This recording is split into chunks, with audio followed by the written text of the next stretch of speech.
Hi! There's a question here regarding Ausbildung. So, ang question niya if pwede ba, if there's a possibility na mag-Ausbildung dyan sa Switzerland na English. So, the answer is Ausbildung here in Switzerland is it's either in German, in French or Italian, because they are speaking four languages, German, Italian, French, and Romanish.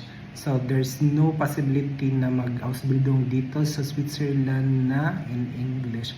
So, I don't know sa other countries, but dito they are really speaking, dito sa Canton Bern, we are really speaking German here in the place where I do the Ausbildung.